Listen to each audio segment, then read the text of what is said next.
Welcome to the Starting Over podcast. I am your host, Edward Shelton, aka Dark Logos, and this is where we look at the strategies, tactics, and mechanics behind the game of Hero Clicks. I will say this much. I complained about it being hot, brief period of it being okay, and then the cold is upon us. And it's interesting. It is so interesting how quickly one can be grateful for the weather and then complain about it. Big shouts out to my man Dan and everybody else that's dealing with the flooding on the East Coast. Uh, saying stuff sucks is an understatement, and doesn't do a true justice to the gravity of the situation. So you know, hopefully you can get your heads up. All right.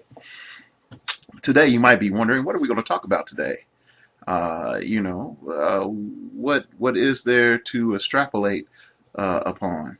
Well, pretty much. One of the listeners of the show sent me a great email. I hit him back up, and unfortunately, I like flushed out completely my email, which is sort of sad.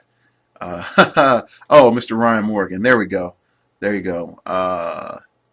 Nope, that's not Ryan Morgan.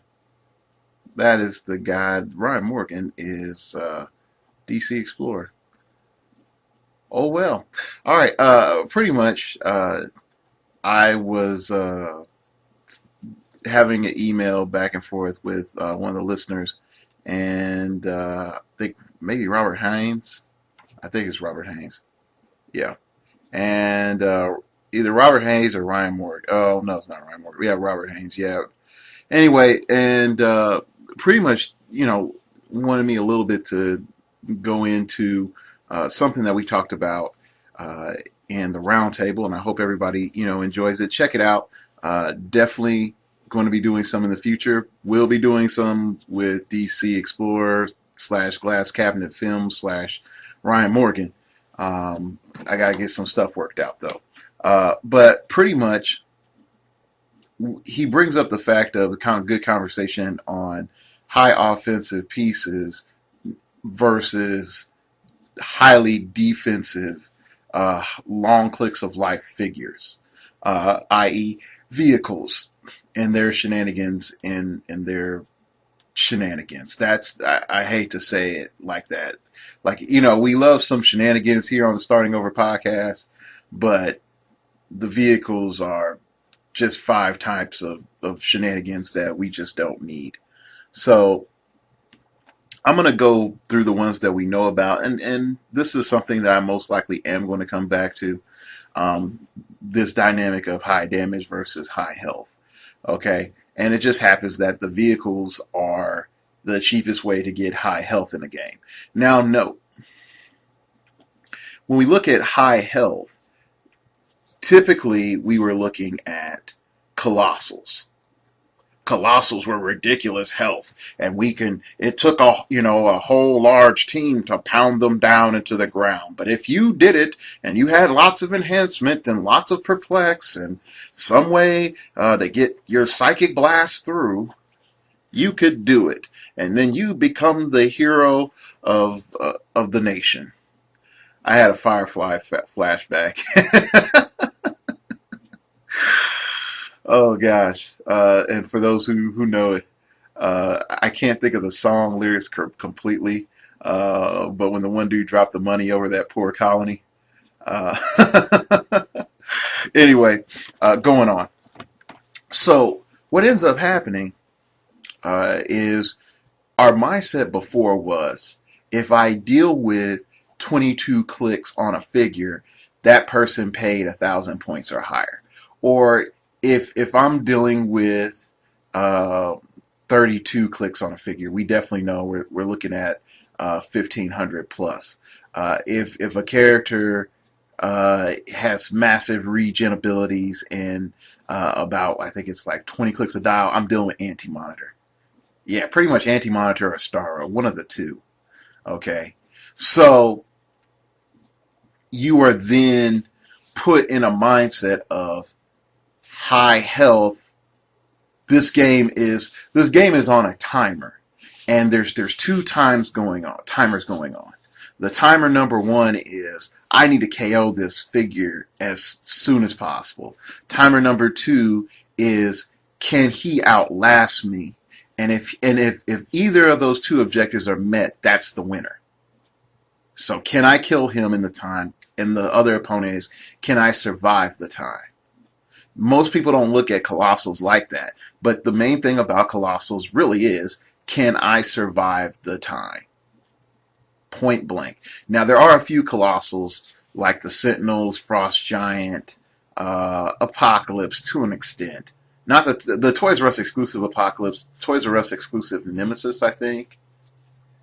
Those ones in particular, then it's like, yeah, those are can and what am I getting out of that figure? You know, the rest are very distinctively, can I get the most out of this? Can I survive? Your testers, your Galactus, your Master Mold, to an extent, Fing Fang Foom, Giant Spectre, Dr. Manhattan, even though they have ridiculously cool offensive abilities, they have to survive. Their offense is, you have to look at it like this, their offense is a mechanism of survival. Okay. Now, let's take it to the next level. Now that we pretty much said in our head we processed high damage and high dials to colossals, and really more high dialing to colossals. Let's really look back at high damage. What did we attribute to high damage? And then let's classify high damage. High damage classically in the game has been 4 damage. Classically. Alright. 4 plus. Alright. Where do we see 4 plus damage? Now, this is where I want you to go. And I want you to do something quite interesting for yourself. I want you to go over to AC Realms. I want you to go down to the units section and just type in 4 damage. Alright. Just type in 4 damage. Golden Age. Okay. Now, you might be saying, hey, Dark Logos, that's going to give us a bazillion different figures. Not as much. I want you to actually see something. Okay, ignore the bottom where it says like Whiz Kids, because that's just going to show you Wonder Woman, Martian Manhunter, and Superman. So, all right, let's go all the way back. All right, we type in 4 damage. Guess what set we don't see? Hyper Time for DC, and I'm starting with DC because DC's at the bottom of the list, and it makes things easy. Okay, so we don't see. Oh, hold on, we do see Hyper Time. Okay, we see 1 Hyper Time figure. And then if we go up to Marvel in the beginning, we see actually a whole lot more. But we'll go into that a little bit later. We see a whole lot more. Okay, so 4 damage, the only Hyper Time figure is Sinestro, and that's Colossal Sinestro. And he's a 2x2. Okay, but we have 1 figure. Then Cosmic Justice, we have 4 figures with 4 damage. Unleashed, we got up to 6, including, now note, including the classic Kilowog, Shazam, Casey freaking Superman, okay, Magog, and Shazam, Casey Shazam, and I think it's like the normal Shazam. Okay. Look at them. And I really want you to look at KC Superman. Okay, 265 points, 13 attack, charge, leadership, 17 defense. Magog, 13 attack, 16 defense, exploit weakness, 5 damage. Shazam, the hypersonic speed, 12 attack, 17 defense, 5 damage. This Shazam was actually like my first major beat stick that I ever had. Ever. So, and then like someone traded me that figure for like nothing. So anyway, so Unleashed, we get all those figures. So we go past Unleashed, okay, and we go a little bit further into Legacy. Legacy is the next DC set that we see 4 damage. And what happens? What happens in Legacy? The explosion of 4 damage. Just explosion, okay? All over the place. Okay, we have Classic Power Girl on REV, Wildfire REV, Superwoman, Experiencing Vet, the Demon, Sinestro, Blockbuster, Persuader, Captain Atom REV, the Joker REV, Ares, Ultraman, freaking Ultraman, everybody. Oh my gosh. If you ever want to see a monster of a dial, go look at Ultraman. Ultraman, the only figure in, I think he's like one of the few figures in Clix that's not a colossal that can do 7 damage by himself. Okay. Let's see. Who else is there? Mongol. Oh my gosh, I forgot about him. He sort of sucked. But I've seen people try to play him though. Casey Green Lantern. Drake Burrows, I mean, okay. So we see this sort of explosion. It's not until Legacy that we see 4 damage starting to pop up a lot more. Okay, then we go into Icons. Icons is the first time I think we actually see 4 damage on the cheap with Blackfire and Starfire, and to an extent Wonder Woman. Yeah, Wonder Woman, because that one's from Icons. So if you wonder where your Wonder Woman that you got in 10th anniversary is sort of modeled after, it's pretty much Icons. That was like the definitive Wonder Woman. Yeah, pretty much. So you could get Icons Wonder Woman at 127 points with a 10 attack and 5 damage and super strength. So you're talking about her picking up the Coke machine and doing 8 for 127 points. Now you have to think about that back when dials are a bit longer, but defensive values you're looking at mainly 16 is an average defense, 17 is approaching a little bit above average, 18 is, oh my gosh, 18, and a 20 is unhittable. Okay, think about that. All right. So a 10 attack is pretty baller back then. All right, so he has 5 damage. And she has 5 damage, charge 3 clicks, that Wonder Width. So in Icons, we see just substantial bump in 4 damage. Go up to collateral damage. Oh, what's happening? The designer decides to rein in the game just a bit. And when we get to collateral damage, we see 1, 2, 3, 4, 5, 6, 7, 8, 9, 10. 10 figures from the standard set. Now note, people, we're still in the REV system with 4 or higher damage. Then we're looking at a couple of LEs, and then we have the Spectre. Okay.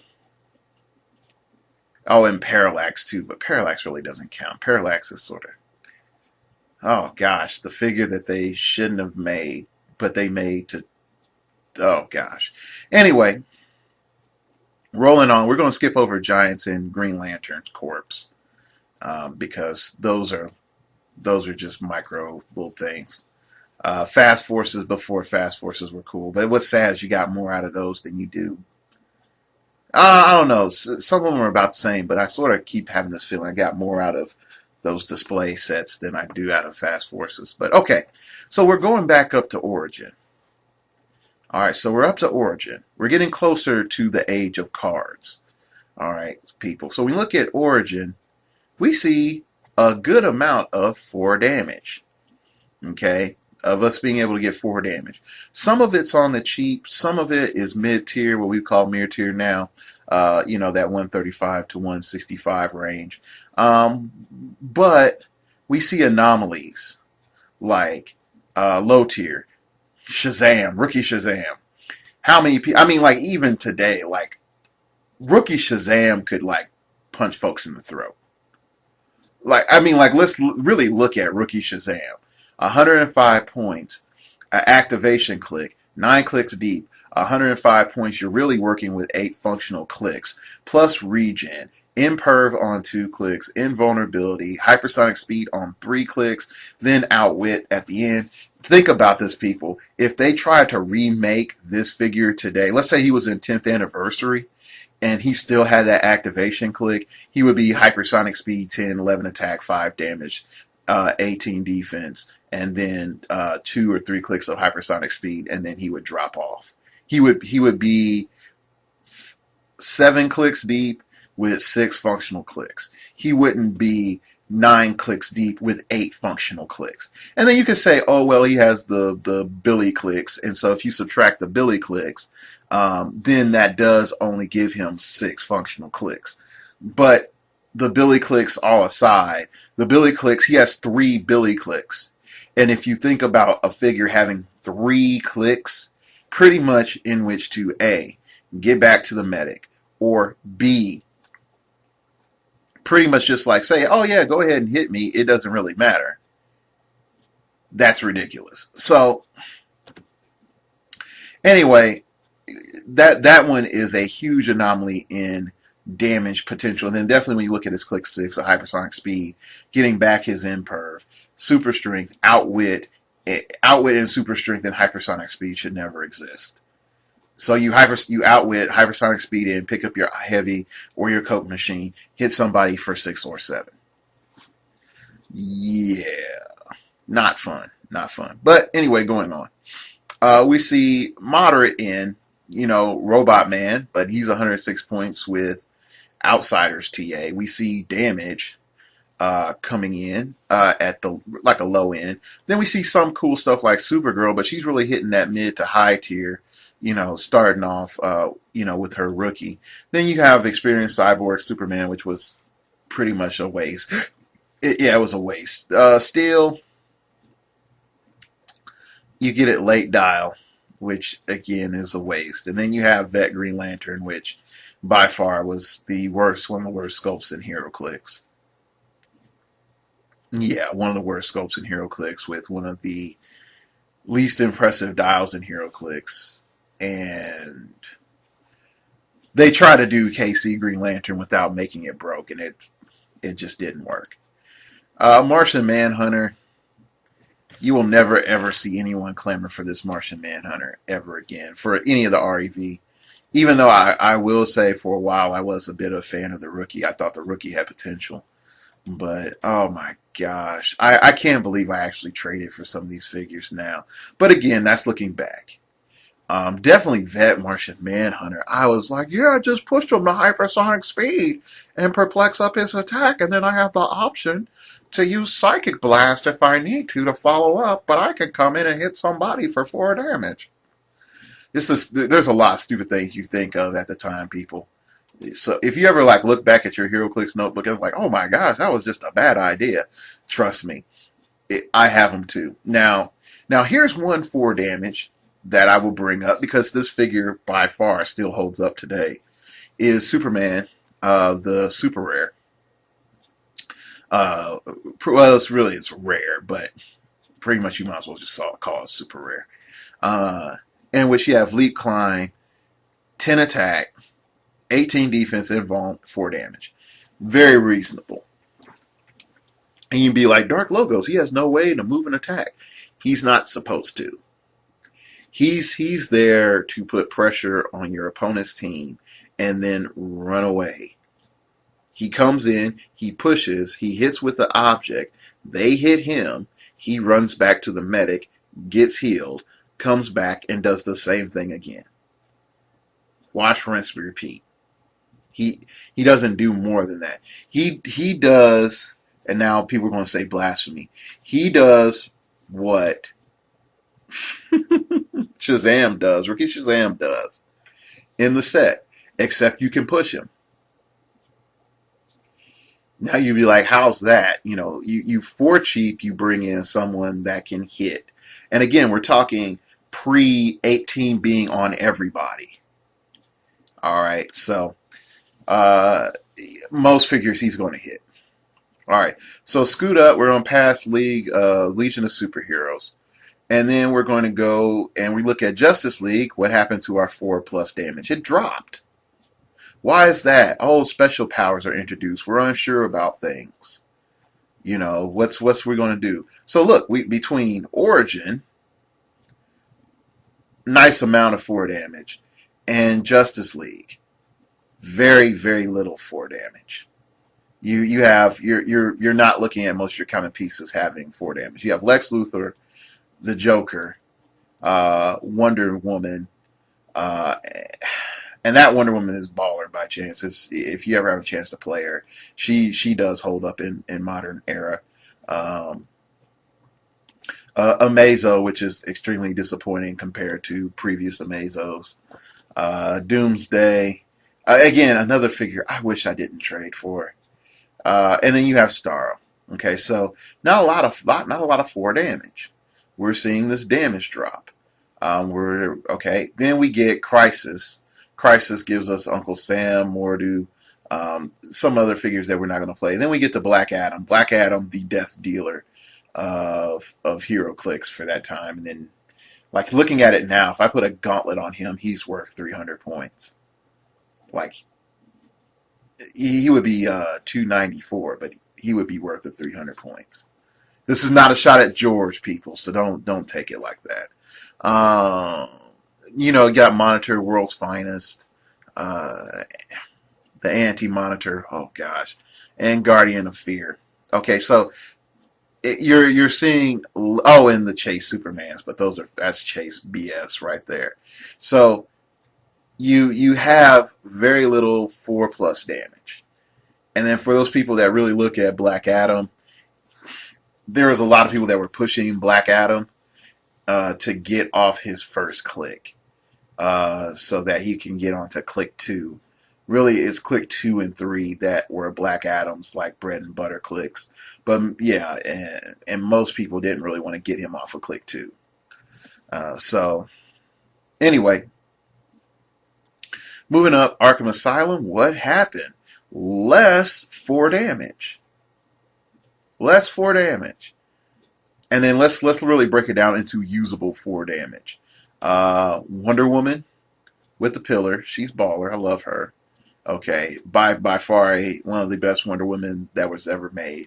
Metron, you can argue for Ultrahuman. I mean, for I was about to say Ultrahumanite. I was like, ooh, you can argue for Bizarro #1. Superman Prime, Batman with Sinestro Corps Batman, Crispus Allen prize support.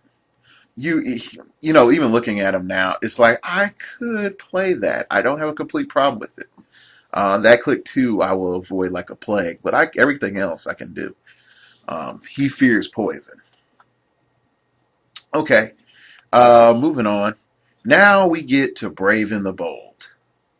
What do you notice? Okay, Arkham Asylum, not a lot of 4 damage. Brave and the Bold, we are getting to HeroClix rebooting.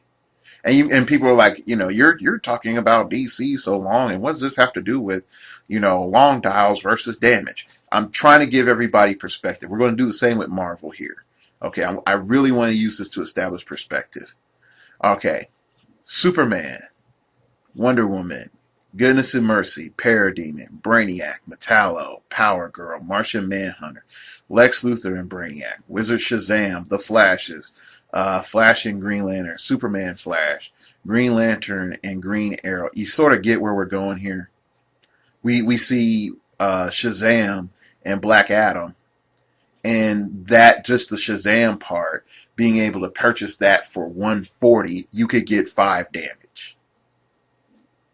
Okay, think about this, people. Hypersonic speed, 11 attack, 17 defense, probability control, super strength. Pick up a heavy, wackadoo for 7, 5 damage, 140 points, under the 150 mark. If you could see my mouse going right now, it would be crazy. Just, oh, do you see this? It's squiggling all over the place. Okay, then you just look at all those options that you have, and you can see, man, that's a good amount. Why is there that much 4 damage when we can see that we're actually coming off of having tons of 4 damage? They're trying to sell you, people. They're trying to sell you. Now we still see some pretty long dials. Okay, we're with that 4 damage dealers. We see some decent dials. We're still seeing 7, 8 click figures. Okay, or more. Move on up. Blackest Night. Okay, we'll skip over that. Skip over Watchmen. Skip over Brightest Day. Okay, now we go into DC 75th. Oh, what's this? A whole lot of 4 damage. Oh, wow. When's the last time we've seen something like that where we almost got that much 4 damage? Origins? When was it before that? Oh, Legacy and Icons? Is there a trend here? Okay, going forward, skip over Gravity Feeds and Fast Forces. Again, then we're going to go up to Superman set. What does Superman set introduce to us? High damage for cheap. And pretty much lots of damage reduction. Okay, so we see tons of 4 plus damage. Skip over Fast Forces. Go into Justice League 52. For the set, out of most of the figures, out of 21, I think 21 figures, having, let's see, 5, having 4 plus damage, that's pretty good. And then you also have to consider that a good chunk of them have like ranged combat experts. So, all right, going on up, then we see DC 10th anniversary, and then we see the BS that is there, and then we're not even done with the Batman set. Okay, so out of those 24 figures, we have 1, 2, 3, 4, 5, 6. 6 out of 24 that have 4 plus damage. Oh, what's going on? When we look percentage-wise, 4 damage in a functional way has been rare. If we look at the totality of DC HeroClix, and we're going to look at Marvel here in a second. But if we look at the totality of DC HeroClix, up until the reboot, 4 damage plus really wasn't that cheap. If we look on the average of what you're spending, minus anomalies like Rookie Shazam, that wasn't a norm. That was a like, oops, we created something completely broken.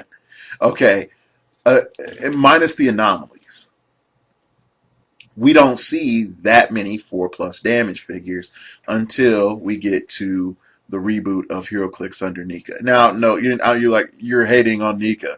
No, but what I'm saying is, when it comes to your Golden Age designs from this point on out, you have to realize in a high damage meta versus high defense meta of how far you can go back for functionality. What the high damage meta, not high attack values, mind you, and we'll go into that later, and maybe we'll go into that in another podcast, but just high damage. What does that mean? That means that there's a whole bunch of clicks that you can't play just for the pure fact that they can't knock down a vehicle fast enough. Doesn't mean they're not fun, but there's just some figures that you can't play if you're my main attacker and you have a base 3 damage. Not that you have a base 3 damage in range combat expert, but you have a base 3 damage. Okay, so let's go on. Let's look at it. Infinity Challenge, we have 1 figure with 4 plus damage, and that is Sentinel Mark IV. Okay? Oh, not Mark IV, Mark 7. Oh my gosh. They'd be like, Dark Logos, you cannot read Roman numerals. Oh, it's a long day, people, long day. Then we go, okay, actually it's more than that, because we have Hulk, Juggernaut, Hercules, Magneto, Thanos, and Bruce Banner, and Hulk. Okay, so I take that back. I see this just for some reason they separated out the Sentinel from the rest of it. Okay, so move on up. And you'll see like, oh yeah, that's a good amount more than DC. Okay, that's more than fair analysis. Then you go into clobbering time. We're seeing Steam being picked up. So I'm just going to pick a random figure. The Thing. vet thing. Charge, 10 attack, 17 defense, 4 damage, 134 points. He is in that mid-tier range, points range. Well, actually, he's right on the edge of hitting mid-tier. Okay. Then you see what? He's 9 clicks. Blastar, Vet Blastar. He is 9 clicks. He's 138 points. When he gets his 4 damage, it's mid-dial with a 12 attack, and that's pretty much like an auto hit right there. Hate to say it, but that's like an auto hit. Back in the day. Okay, so moving on up. Then you see Doc Samson, Abomination, Iron Man. You know, it's a little bit less, not too much less. Okay, critical mass. Okay, it's shrinking just a tad. Not by much. We see, but here's what we see. We see Galactus. Galactus gets thrown in there. Silver Surfer gets thrown in there. Now we're in this whole different world of, oh my gosh, Galactus is cheese. Move on up. Universe is pretty much just reprint, so it's not even worth talking about. Ultimates. Now, for all the things like back in the day, you got hate on Ultimates. Let's really look at Ultimates, people, for what it is when it comes to damage. Electro's really not your greatest person there. That Ghost Rider is freaking BS. I hate to say that. Ghost Rider is BS. He does too much on his opening clicks. It's just ridiculous. Then you got, Cyclops. That Cyclops by far is like one of the best Cyclopses ever. Your vet Cyclops and your experienced Cyclops.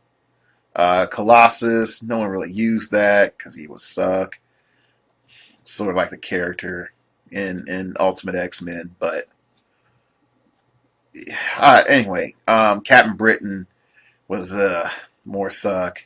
Then you get the following, like what the heck: Zorn, Iron Man, Magneto, Hulk, Thor. When you think Ultimates, you think these figures, okay? And Daniel Ketch. Yeah, Daniel Ketch was BS. Daniel Ketch by far. Okay, look at Daniel Ketch. 12 attack. Sorry, not 12 attack. 12 movement, 11 attack, 15 defense, 4 damage. Now imagine Haymaker. Imagine Haymaker, people, on Daniel Ketch. I did, and he killed people. He one-shotted figures, okay? That's how bad Daniel Ketch was. He was broke. He should have never existed. And he had a decent range. He had a 6 range. When you look, yeah, he had a 6 range. So, oh my gosh. And he's so much better than the vet. Like, oh gosh. Anyway, moving on. So again, what happened during the Ultimates meta? It was high offense that during that time. High offense. Okay. Moving on. Then we get to Mutant Mayhem. This is where it's like, what? Now, no, look what happened. Mutant Mayhem is close to what set? Legacy. This is where we see a design shift change, okay? I want you to notice these bumps. So out of all that, we got that Polaris, Havoc, freaking vet Havoc. Again, another figure that should never exist. 44 points for 4 damage and energy explosion. That was back when energy explosion was broken. Okay. And for those who don't know, I'll tell you used to be able to use enhancement on energy explosion. So yeah, oh man, I have trauma stories from that. Okay, let's go on. Wonder Man, he sort of sucked. Let's be honest. The Hulk, more suck. It was really more suck. But all right, let's look at what was usable. MODOK. People still use that MODOK today. So, and it still holds up quite well. And you're talking about Psychic Blast 8 range, 4 damage. There wasn't a whole lot of that. Then you have Gladiator, which was technically my first huge beat stick figure that I'm like, now I can win games. Yay, I won't be a victim anymore. Yeah. Okay. Then Count Nefaria was my second. Like, I have hypersonic speed now. And no. But 4 damage, 210 points. Um, then you have Dark Phoenix, and there was some stink on Dark Phoenix, but Nova is really another figure. Like, I can't believe I traded for you. But she had 5 damage back in the day for 200 points. So, two con artists sort of justified her. Okay, so and then you had Jolly Rancher Hulk, but Jolly Rancher Hulk was really not functional. Okay, so what does that show us? Okay, so the Mutant Mayhem era was an introduction and leading into what was going to be commonly known as "Oh my gosh, I'm already dead" era of HeroClix, where games were over in 12, 15 minutes. Okay, so we already know we're going to lead into Legacy. Let's go on Fantastic Forces. Fantastic Forces gave us one of the most meta-dominating figures of all time, which is Ultimate's Hawkeye. I mean, not Ultimate's Hawkeye, but freaking Transporter Hawkeye. But Transporter Hawkeye, it does not have a base 4 damage. I mean, he has a 3 damage with exploit weakness. I'm not exploit weakness with range combat expert. And because of that, he was popping dudes for 5 when he was stationary. And 3 targets, he can, if he wanted to hit 3 different targets, he could, but it was mainly trick shot that made him dominant, okay? But if we look at printed at 4 damage or higher, we're looking at Atlas, which is just another incarnation of Hawkeye, Clint Barton. Juggernaut REV, Submariner REV, Human Torch Experienced Vet, Thing REV, Nimrod, Norman Osborn, Kane Marco, Namor LE, Johnny Storm LE, Ben Grimm LE. Okay. Why are there 2 Johnnies? Oh, that I think the last Johnny Storm was like, hey, this is some other charity thing, I think. Or was that one Mail Away Johnny or something? Okay. Yeah, Mail Away Johnny. Yeah, you're not going to get him. Well, you could get him for cheap. Okay, so if we look at those, add it up, what do we see? We see a lot of really like ground pounding in this set, with your 4 damage. Oh, there's a rogue in there. Oh wow. But your anomaly is Namor with range. Everybody else is pretty much like hit you in the face. It's clobbering time. But Fantastic Forces gave us some 4 damage, and that's why, like, if you look back, definitely that Namor. I remember that Namor being, like, on a whole bunch of my teams. Like, oh my gosh, he won me games. Lots of games. Okay, now we fast forward to Armor Wars. What happens? We see this restructuring period. Okay. Armor Wars, cloud damage. That should be your big marker, people, of oh snap, we put too much 4 damage in plus in the game. What do we have? Thunderball, Black King, Sentry, which I do have, and I went to that Armor Wars pre-release and he got me into outrounds. Magneto, which is still sort of baller to this day. I'm not gonna lie. I would still play this Magneto. Um, the Ultrons were never really that good in my opinion. And then you get Phoenix. Shiro Yamada is a mixed bag, but he gets his 4 damage like when he has a bad attack. Like he's so much of a mixed bag, but I digress. Moving on, Sinister. Oh my gosh, this is suck. Like look at it. When have you seen that little 4 damage so far? This is probably like one of the shortest periods of 4 damage. But again, what's happening? Restructuring. Black Bolt, 4 damage with range 10. Archon, 4 damage. We're paying 80 points for him, but he has like a 9 attack. Wolverine, probably one of the best historic Wolverines. 94 points charged in attack, 4 damage. Nobody even thinks about charcoal anymore. Radioactive Man. For all honesty, no one really played Radioactive Man. You would play the LE because he had poison and he was a lot better. Yeah, I mean, and even if you want to push it, you could play rookie radioactive man just for the poison, but not really. All right, so moving on, we go up to Supernova. Supernova gives us, boom, this burst of 4 damage. Why do people say Supernova is one of the best sets in the game? You're seeing a trend now, people. You can start to see when people enjoy the game and what they call like best pieces. Let's take for example Starhawk, broken. Kang the Conqueror, more than broken. Drax, mixed bag. Vet and experienced Hyperion, broken. Rookie in, I would say rookie Silver Surfer was more broken than the experience in the vet.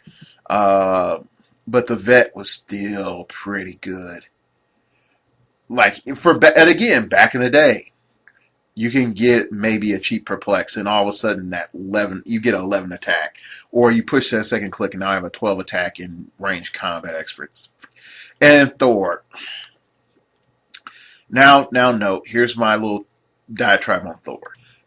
This Thor was so expensive to get. All the versions were just so expensive to get, but mainly the vet. The vet was so expensive because he had running shot, 12 attack, 5 damage. Forget his defense. It was the fact that he had 12 attack and 5 damage. And you really didn't see that since Ultimate's Thor. And some people were complaining that he should have had Ultimate's Thor numbers, and then some people were saying that pretty much Ultimate's Thor was broken and this was a balanced Thor. So anyway, but you can see, why do people say Supernova was a great set? Well, let's look at the damage values. Not even looking at the attack values. Let's look at the damage values. Okay. So we're going to skip some little micro sets. We're going to go up to Avengers. What happened? What happened? Our 4+ damage drop. Now we do see classics like Iron Man in there, the Ultimates Hulk, the Silver Surfer, Stardust, pretty much all the heralds of Galactus and Galactus himself. Boom. We see 4 damage. But for the rest of the set, it's really low. And why did I, and at the time, I will say, I thought Molecule Man was going to be the next broken click. I was wrong. Trust me, people, you will have those moments. So 113 points for 4 damage. Now think about it. When have we really seen, like, and 10 range? When have we really seen a figure do that well? 10 range, Psychic Blast on top of that, and 4 damage for under 120 some points. You really hadn't seen that. So Molecule Man was sort of like, oh my gosh, he can be the awesomes, but in all honesty, not really. Moving on up, we see Mutation and Monsters. We see Strong Guy, Absorbing Man, Green Scar. No one's ever going to use Absorbing Man, not that one. Maestro, that Apocalypse was like the Apocalypse for the longest time. And I think it still sort of is. Yeah, I mean, if you look at things now, like that Apocalypse is the Apocalypse of choice to have, yeah. Then you have Rampaging Hulk, which is by far one of my favorite figures to play. Proteus is the one that got away from me, but oh well. Moving on, we then see Secret Invasion, Yellow Jacket, Skrull Yellow Jacket, Miss Marvel, Skrull Inhuman, Captain Marvel, Namor, the most brokenest freaking click that we've seen in a long time. Annihilus, the Sentry, another version of him that really I don't think is better than his previous version. Super Skrull Avengers, Super Skrull Illuminati, which was by the brick figure, which wasn't that good. I don't think he's that good even now. Then you had like Ben Grimm from the prize support. In that Doom, it's the starter Doom. I think that's the starter Doom. No, I think that is starter Doom. Yeah, starter Doom. Yeah, starter Doom. Anyway, but he gets his 4 damage at the end. But we can see that overall, that we've gotten a lot less 4 damage, but we're noticing more our 4 damage. Okay, Thor Girl. All right, Thor Girl is an example of you shouldn't have had 4 damage, but you do. Okay, moving on up. Then we get to Hammer of Thor. Oh my gosh, what happened? We have all this 4 damage. Why is that? We're trying to get people to buy. Notice this? Okay. Classic set. Skip over that. Web of Spider-Man. We've got your money. You're back. Okay. Less 4 damage. Now, how many people complain about Web of Spider-Man outside of select figures? A, Nightcrawler, B, Cosmic Spider-Man, and C, Bullseye. Nobody. No one's complaining about Red Hulk, Red She-Hulk, Iron Man War Machine, Spider Hulk, that Iron Man. That Iron Man was sort of crappy. Um, but oh well. Or Groot. No, who complains about Groot? Really? Like, if anyone complains about Groot, they shouldn't play clix. Like, really? Okay, so, and I mean complain like he's overpowered, not complaining he's not good enough. Okay, so then we get giant size X-Men. Unleash the Kraken. What are we trying to do, people? They're trying to sell you. Why they're trying to sell you? Because they're introducing mini crappy colossals. So they're trying to associate, all that crap with, oh, look at the goodness of the set. We have the Magneto that is by far the best Magneto ever created. Um, Juggernaut, which by far is probably the best Juggernaut ever created thus far. Vulcan, which is okay. The Captain, which is okay. Mainly, I'm looking at, like, Colossus Wolverine is ridiculous when you think about what they can do. Just ridiculous. All right, move up. Captain America. Why do people hate Captain America so much? Let's look. I mean, you can see when we start looking at it in the case of damage, you can start to see why people will hate sets. Captain America, so little 4 damage.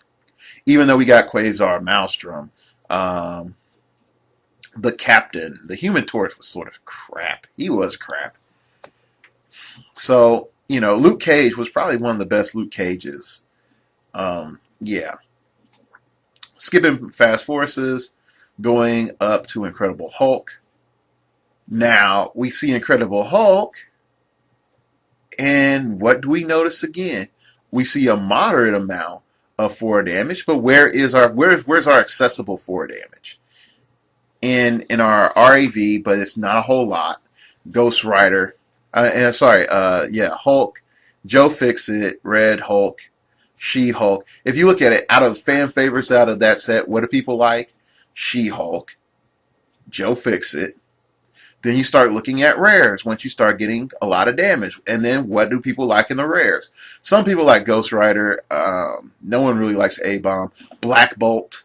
Red King is a fan favorite. Cosmic Hulk was crap.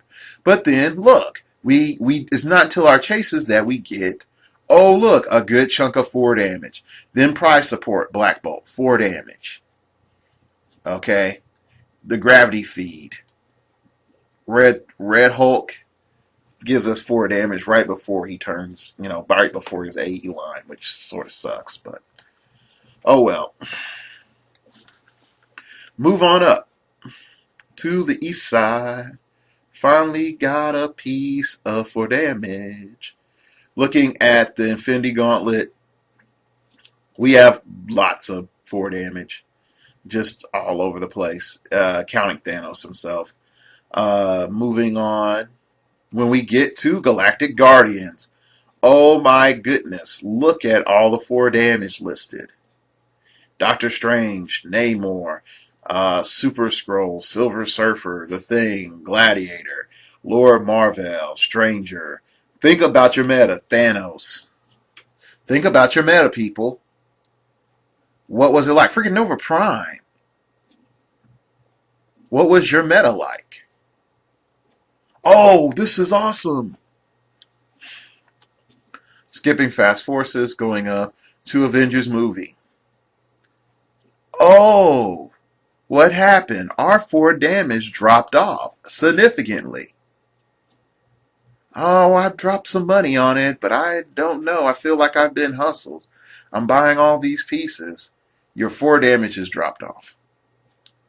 You got some Iron Mans that are pretty good. You got Frost Giant.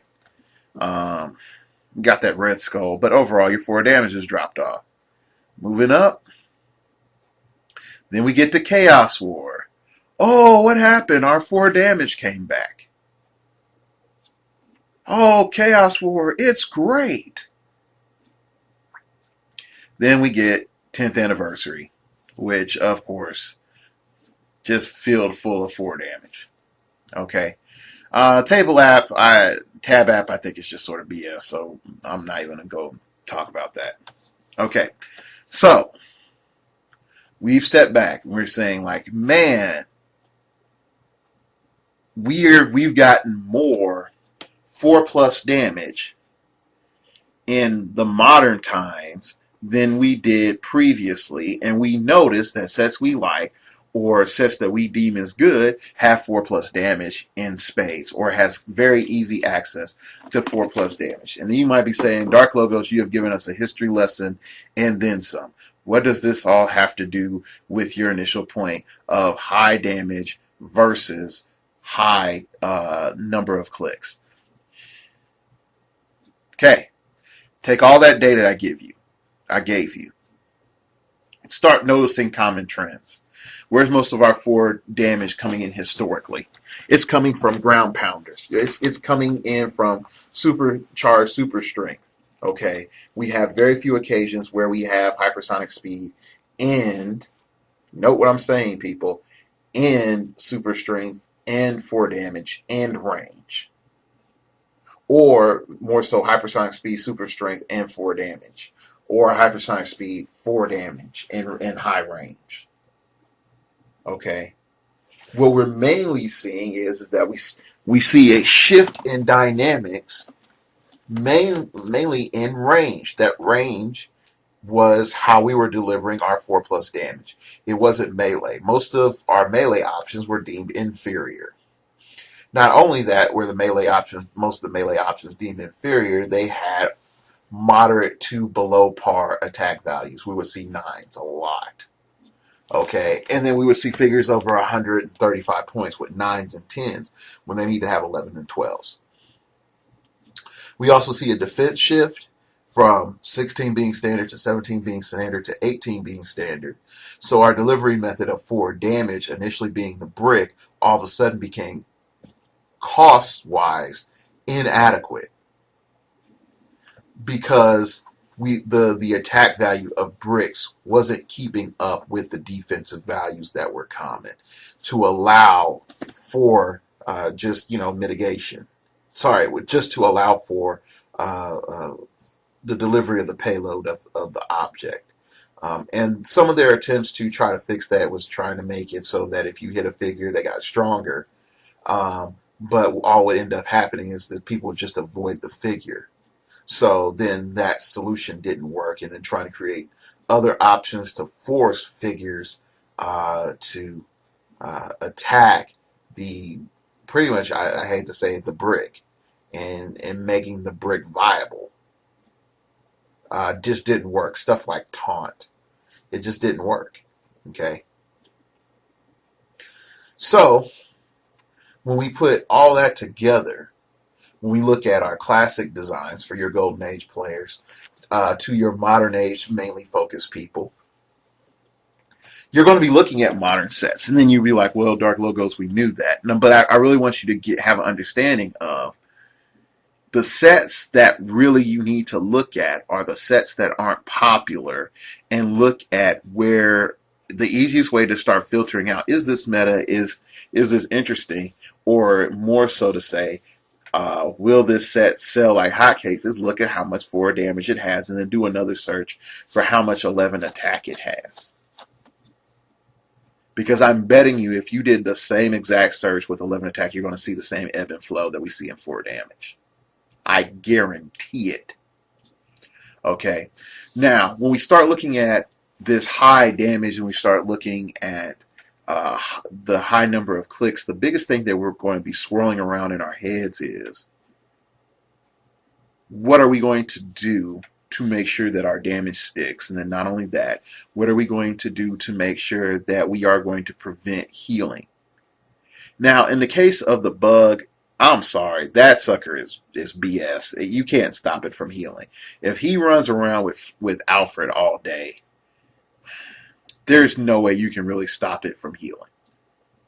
If definitely from the starter that's going to come out with a 25-point Alfred, and as low as his defenses get on the bug, you know, it's going to be real easy for Alfred to heal up the bug.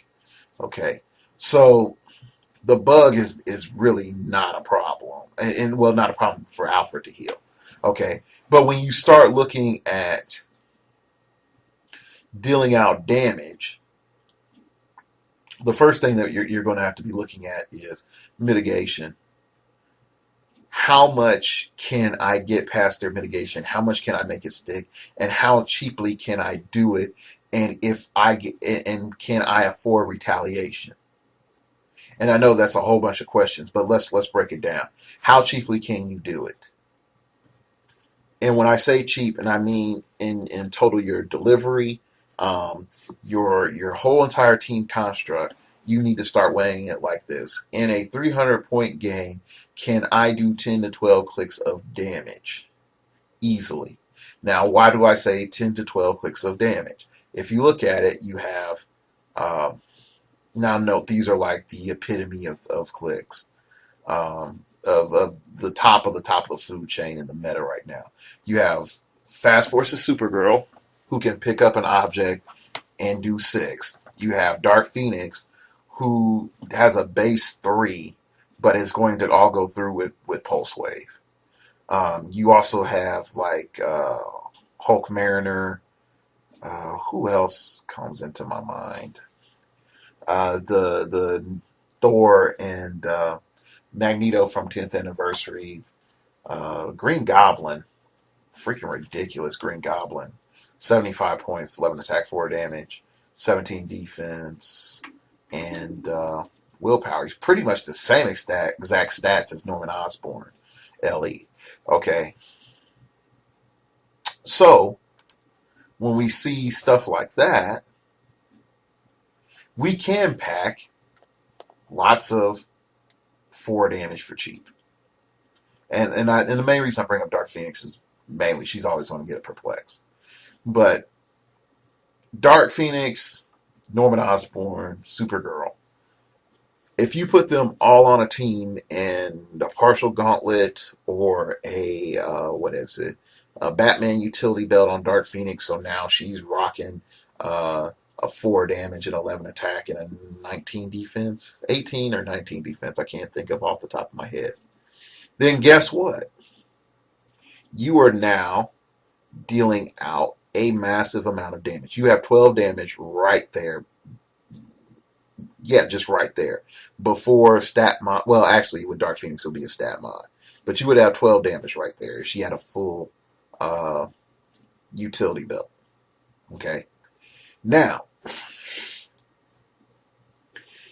could you then say, all right, I can take on some heavy hitter in a piloted invisible jet? Well, yeah, to an extent. You can go through, or in an Alfred. And so you can, be fighting that heavy hitter, could be, shooting, doing everything that it does, and then hops inside the invisible jet. Then what do you have to do then? You have to make a choice. Now let's look at the invisible jet, because the main reason I bring up the invisible jet is out of all the vehicles, it offers the most defensive options. And I'm not going to list out all the special powers and all that, but definitely when you start looking at the invisible jet in piloted mode, it's so ridiculous. You have 15 clicks. All right. You give super senses to those, nearby on a 6. Okay. And the other thing that you have to really think about is the invisible jet when it has take covers beneath the wings, it does not have super senses. It just has shape change. Okay, so I want you to keep that in mind. So technically, its first 3 clicks, it's primed for just getting beat. Just like, you just have to get past the shape change. Okay, so once you get past the shape change, then you get, well, actually, after you get past the, taking cover beneath the wings, you get some energy shield deflection, but it's not that bad. All right. Then you have some more, take cover beneath the wings. Then you get some pulse wave, and then you get regen and shape change. Now, if you look at the overall stats, the highest defense that it caps out on is an 18 defense from range, 19 with hindering, if you want to say it, on click 4.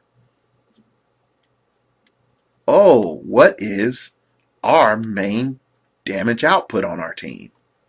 4. So that means that our opponent's going to land on click 5. And definitely if we look at Supergirl can just come up and, punch that jet in the nose. And it's just like, boom, you're on, click 7, with a heavy, when carrying a heavy. And then definitely it's in trouble. Okay. So where do we have to be concerned with Invisible Jet in general? Those first 4 to 5 clicks. Why do we have to be concerned? Because the jet has 12 movement, lowest is 10 movement and phasing, which means it can get anywhere on the board that it needs to. And it's a 2x4, so it has to still fit in the space. So map can sort of screw over the Invisible Jet just a tad. All right. What's the next thing that we can notice? Where else can we be concerned about? Clicks 12 through 15, we have 4 clicks of regen and shape change. And if we don't land our hits then there's a chance for the Invisible Jet to come back and bite us in the butt. Okay, so let's look at it. Let's say, all right, we get past the shape change. We hit the Invisible Jet the first time, and let's say we decide to hit it with a ranged attacker. So we're doing 4 damage. Let's say it's Green Goblin. Green Goblin comes in, boom, 4 damage, poof. All right, follow-up shot. We're looking at a let's say we send in Supergirl not to make a melee attack, but just a hypersonic speed range attack. We're looking at 11 on a 17. Okay, to do 4 more damage. Okay, so now we've done 4 more damage. We are on click 9 with a 15 defense. No evasion, anything. Okay. We could send in Wonder Woman. I mean, not Wonder Woman. Dark Phoenix to go shoot. And everyone would say, yes, that would be a good idea. But it would be a bad idea. Why would it be a bad idea? Okay. Let's say, all right, if we hit him for 4 right now, we're going to be put him on regen at the beginning of the next turn. What's our opponent going to do? Regen. Duh. Okay. So that pretty much wastes our turn. So we're just better off getting either Dark Phoenix to clear or put her in a better position or setting her up so that next turn that she can get in an attack if need be. Because she may had to TK either, let's say hypothetically she had to TK Norman Osborn. Not Norman Osborn, Green Goblin. Okay.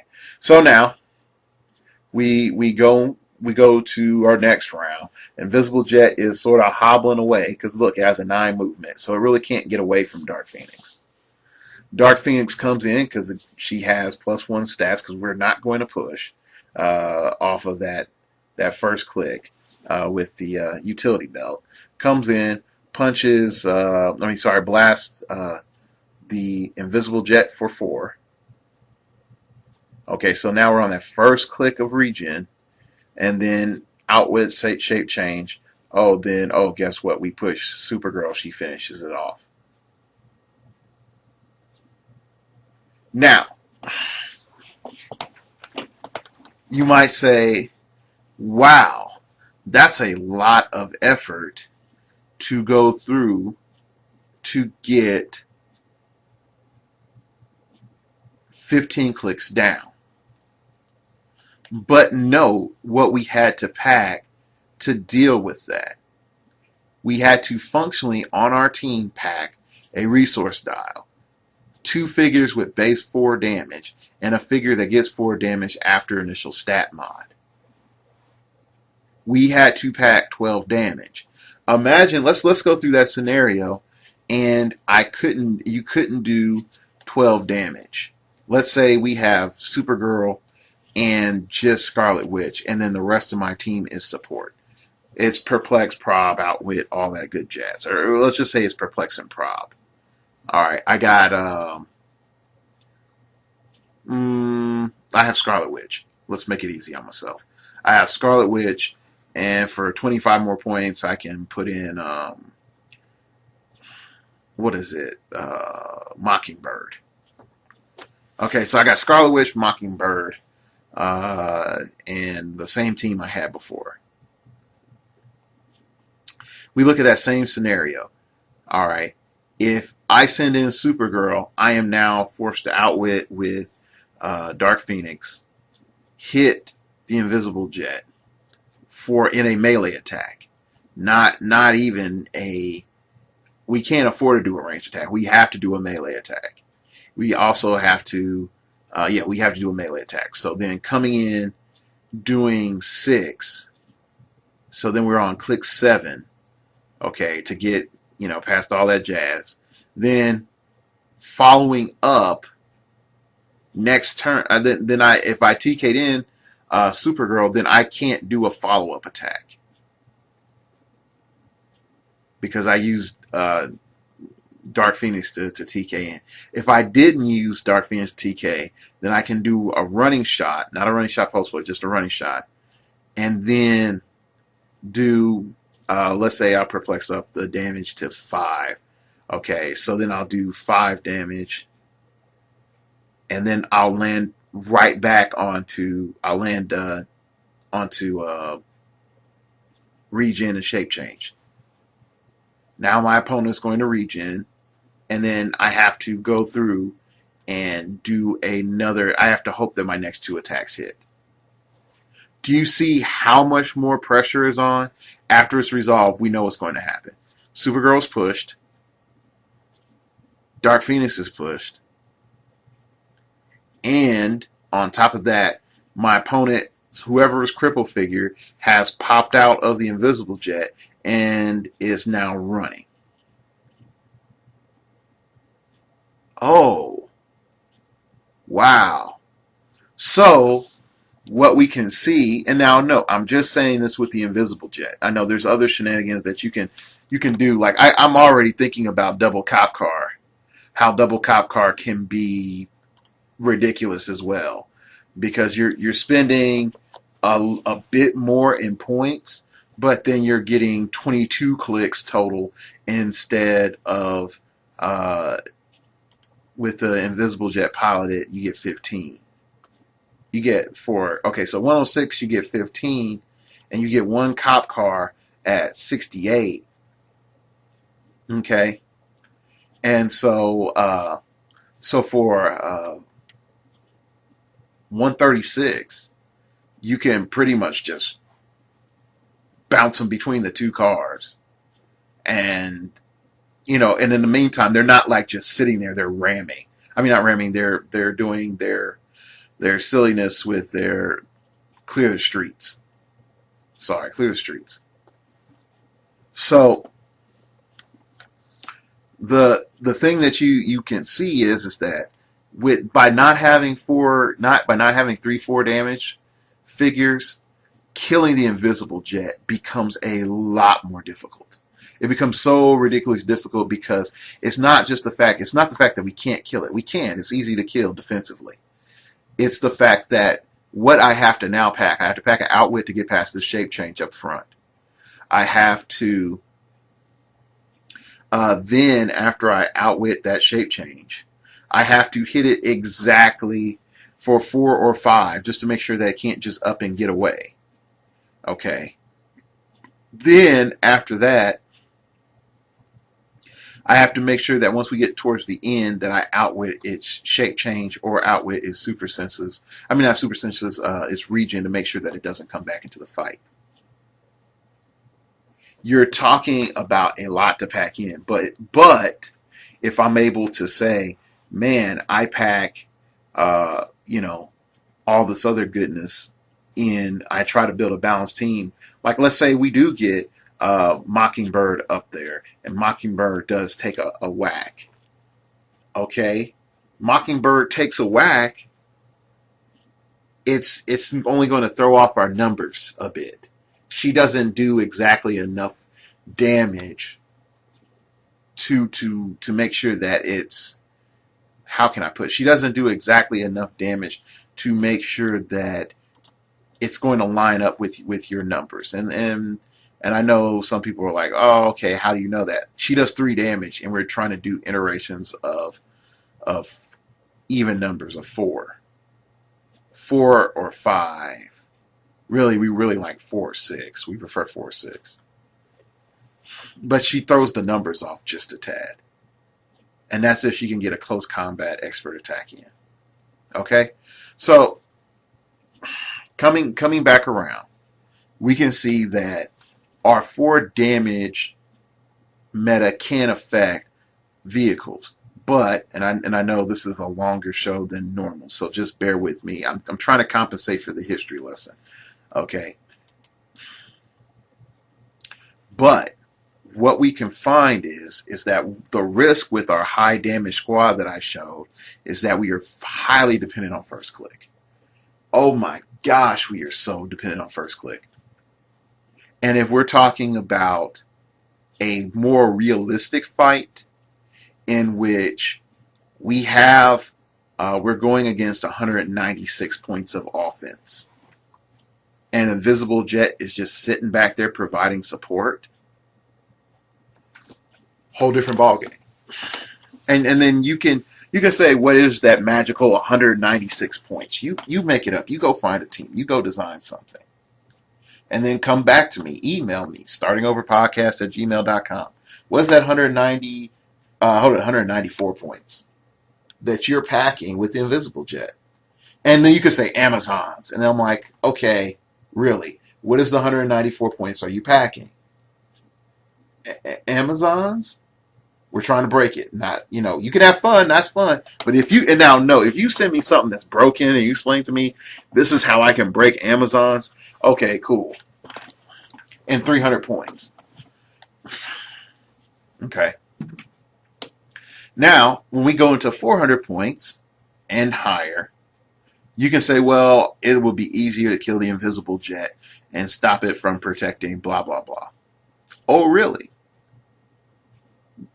Oh, really? It's going to be that much easier now that my opponent has a standard medic or a better medic to heal the Invisible Jet, and heal other offensive figures. That my opponent can pretty much has this big, huge transporting vehicle, can transport a ton of figures anywhere on the map really easily on certain maps. Let's not fake the funk, people. We are dealing with a vehicle that in piloted mode can carry how many folks? 3. It can have 3 passengers. Imagine 3 poison figures. Imagine, getting 3 bricks into melee position really easily, and then giving them ghetto super senses on top of everything else. Okay.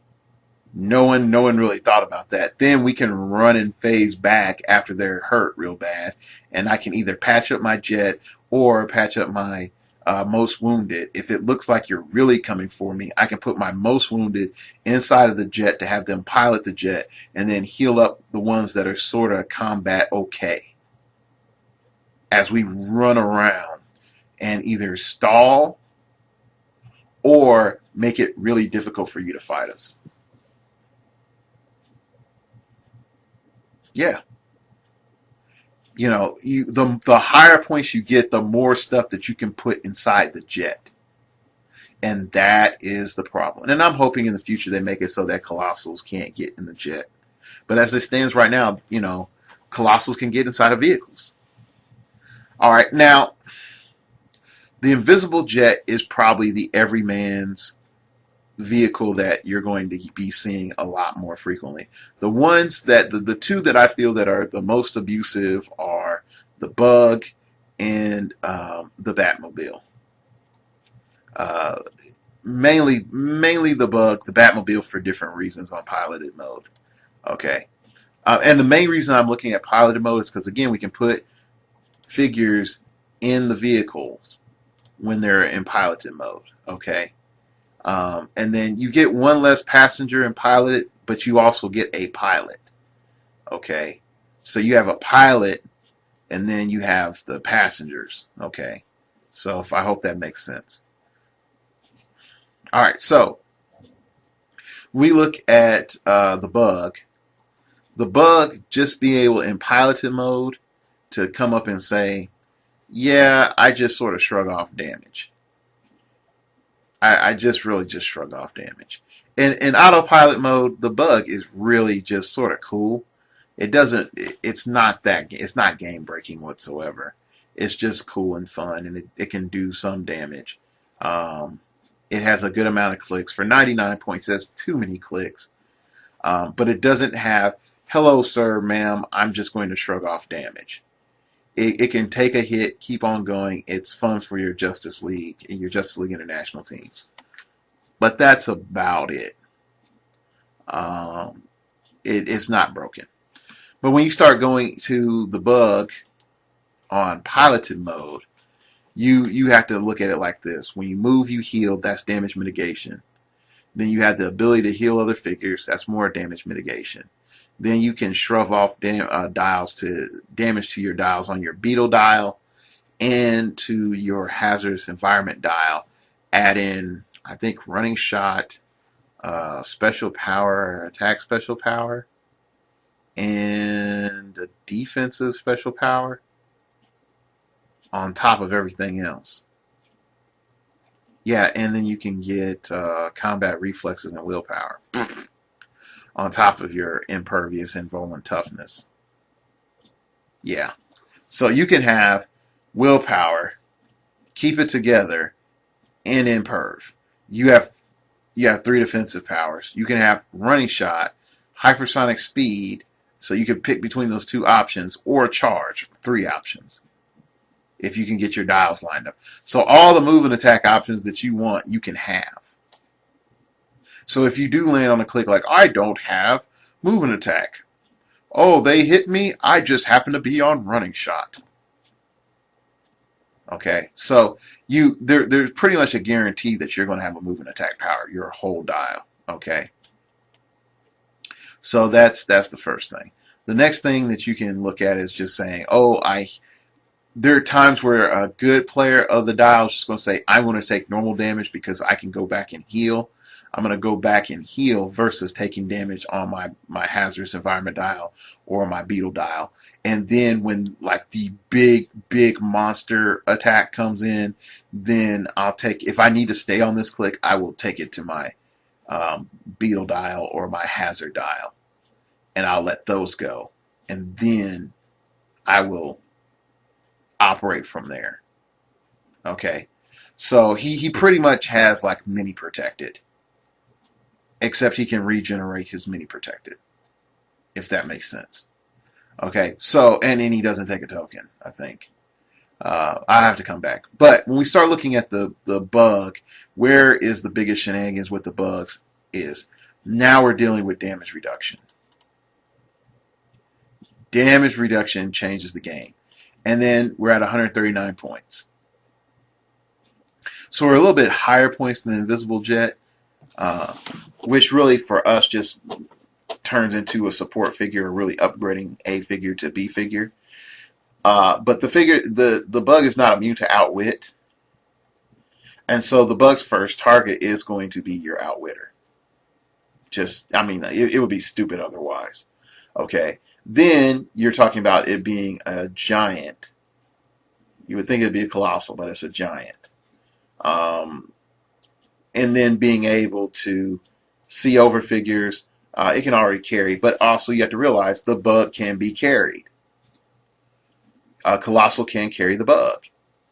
All right, so just wait for people using the stranger to turn into colossal to carry the bug into position. Just wait, it's going to happen. Um, then you start seeing where is the biggest issue going to come in. Even if let's say you outwit his defense and you hit him really good, he's still going to be like, okay, I'll use on my hazardous environment dial or my beetle dial. If you take it a step further, if you look at the poison clicks, imagine look at the fact that how much adjacency squares that the bug is going to have.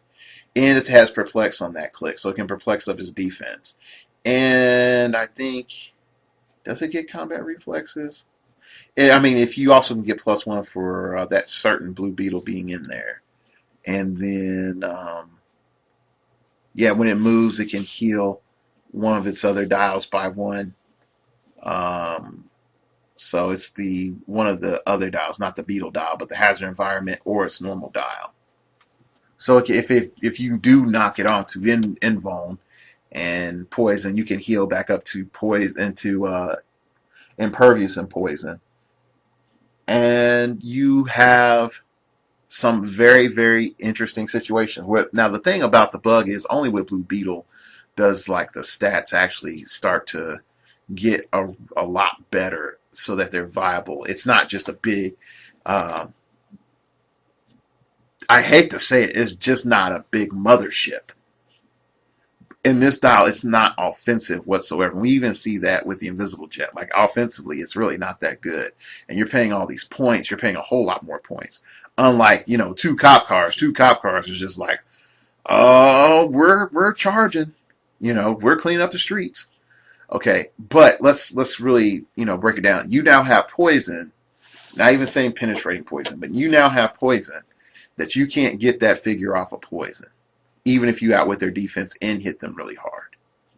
Okay, and this is something that would have to be ruled, since you can make it so that the main dial doesn't change. If you perplexed up the defense and you had Blue Beetle in there, you would be a 19, and I think your perplex would stay. I'm not sure on that, so that's something to ask for the rules forums.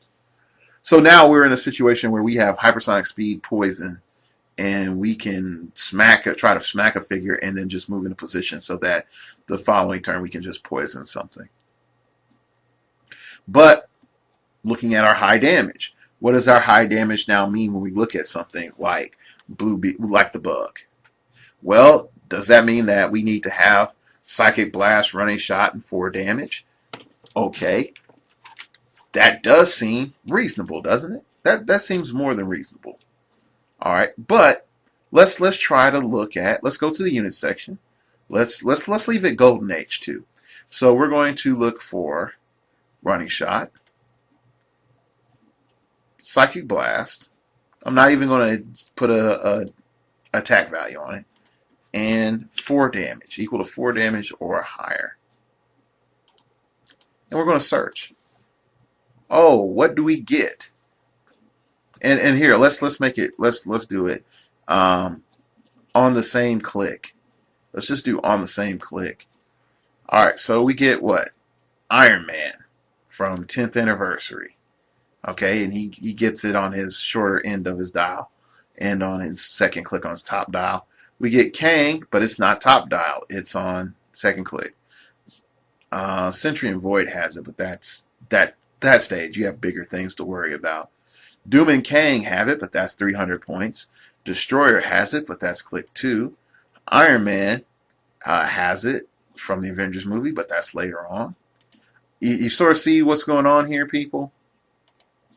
You're not going to get it. I think. Let's see. Technically, yeah, Fast Forces Sinestro has it, but that's 200 points. Then we're looking at Project Superman, Hal Jordan, but but that's click 2. Sinestro from DC 75th. Again, that's click 3 before you see that, and then you have White Lantern Sinestro, and that's click 2. So we're not seeing it front loaded, so you're going to have to push to get it, to get that 4 damage. So we can see, what does the bug do?